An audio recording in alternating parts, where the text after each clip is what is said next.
So, how do you want to do this? Janice looked over at him and David leaned back in the seat. The cockpit was quiet as there were only two of them. The screen in front of him showed him the information the drones had gathered. Let's start on this island. It's too far away from the main continent for the Lord and his brood to escape. The city is big enough to have rumors spread into the continent quickly. When is the others arriving? Janice smirked. You mean, how long do you have to play? Yes, my lady. How much time do I have to play?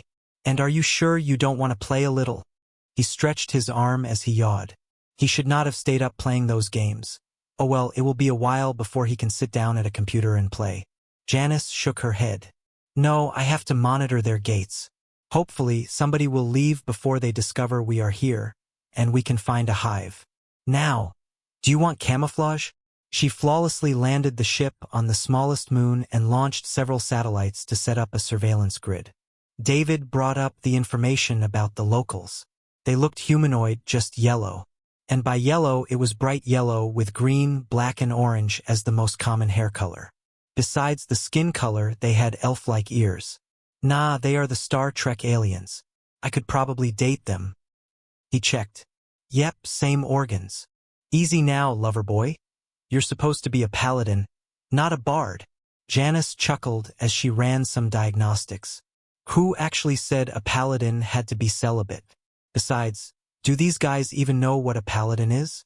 Anyway, it looks like the area I'm going to is in the late medieval era, early Renaissance. Area costumes. Why can't we get the Victorian Age versions? I look smashing in a redcoat uniform. He got up and headed to the wardrobe sections. Stop complaining. I know you love playing the knight. And if you behave, I let you dress up for dinner. He looked at the different costumes. They looked worn and time-accurate, but all were filled with nanotech. He changed into a brown hose and breeches, a linen shirt with a green leather tunic over. He grabbed a gray hooded cloak and leather greaves.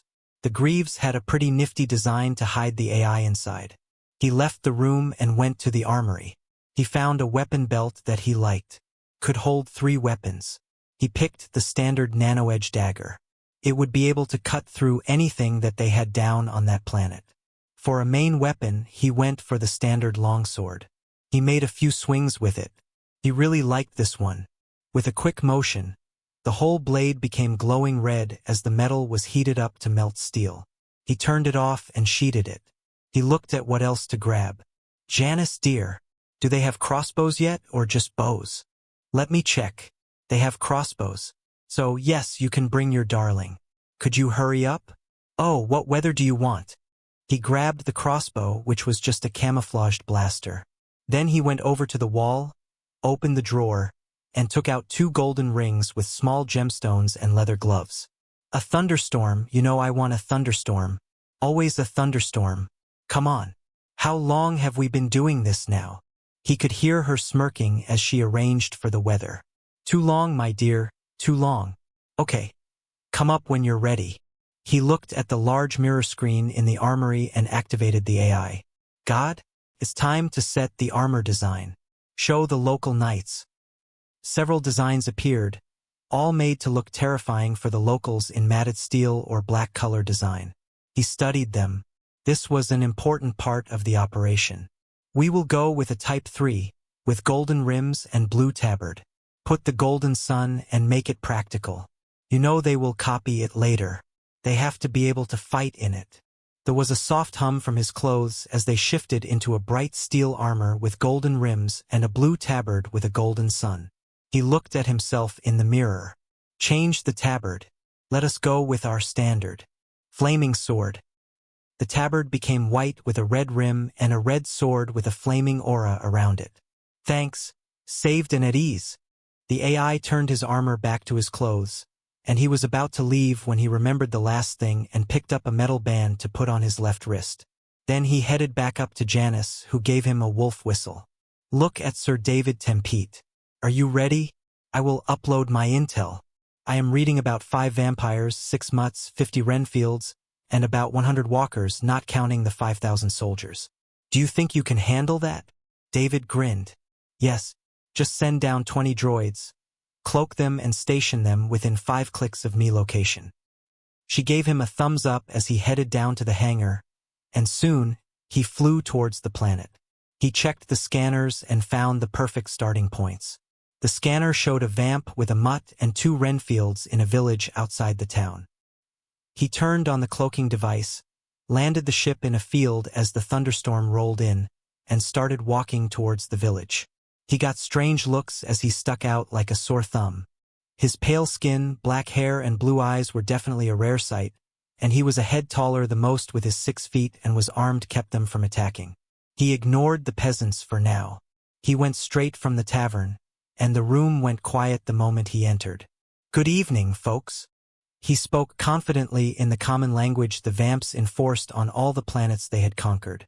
They all looked towards a table in the middle of the room, and the vamp was sitting there. He was pale, reminding him of a green zombie dressed in a Renaissance suit. Golden and black. It looked rather nice. Ecurian, they loved their necromancy, and that could be a small problem. Magic and nanotech sometimes went poorly together. The mutt was easy to recognize, a Syriab. Simply put, a big hairy blue-skinned man with golden hair, dressed in black leather and with a whip and axe hanging from a belt. The last must be the Renfield. A local dressed much nice than the locals, with a herald sewn to his linen tunic. 5 blood drops under a tree. He ignored them for now as he saw about 15 soldiers sitting in the back. There were about 20 people who looked like they were locals. "Can I have an ale, please?" He smiled at the tavern owner, who poured him a pint out of shock. "Thank you. I haven't seen you here before, stranger." It was the Renfield who spoke. "That's because I just arrived." He grabbed his pint and turned, and leaned against the bar. "As you can see, I'm not a local. So, who are you then? And whose lord do you serve?" The Renfield seemed almost arrogant, but the vamp watched him like a snake, trying to decide if he was food or danger. The mutt had moved his chair to face him as if he was getting ready to fight. Even the soldier had picked up on these subtle signals and was getting ready to fight. He finished the pint and turned to the tavern owner. "You might want to retire for a while. Take your people with you." Then he turned to the vamp. "I'm Sir David Tempete, of the Holy Order of the Buring Blade. I hail from Earth and that pathetic king you guys sent. What was his name again? Set. I think his 100 lords and 1,000 mutts were killed millenniums ago." They all just stared at him now, and he looked at the tavern owner. "Get going." As he turned his head, the mutt jumped him, transforming mid-air into the blue-gray werewolf with a bad temper and even worse breath. David quickly drew his crossbow, and a white bolt of light hit the beast dead center and sent the beast down on his back. Then he drew his sword and raised it up. "In the name of the Holy Spirit, the one above, I declare you an abomination to be destroyed and this world to be cleansed from you evil kin." The vamp didn't wait but bolted for the door. "You got a runner, I see. Do you want some help?" Janice sounded amused as David cut down the Renfield and 2 guards and followed after the escaping vamp. As he got out, he could see the vamp had gotten out to the field, so he raised his sword again and prayed loudly. "O Maiden of Thunder and Divine Fire, burn this evil creature with your holy lance." As he had finished speaking, a lightning bolt struck the fleeing vamp, leaving nothing but burning ashes. "Oh, so I'm your holy maiden now?" Janice whispered in his ear with an amusing voice. David smirked slightly as the rest of the guards managed to get outside and drew their blade. They knew they would be killed if they didn't strike him down. David saluted them. "My faith is my armor." The words triggered his armor as it formed around them. 2 of them panicked and bolted as the rest attacked. They stood no chance as their blades didn't even pass the shield around him, and his blade effortlessly cut through their armor. The burning blade cauterized the wounds, but limbs were lost. He tried not to kill them all, but he had a feeling their lord would not be so kind.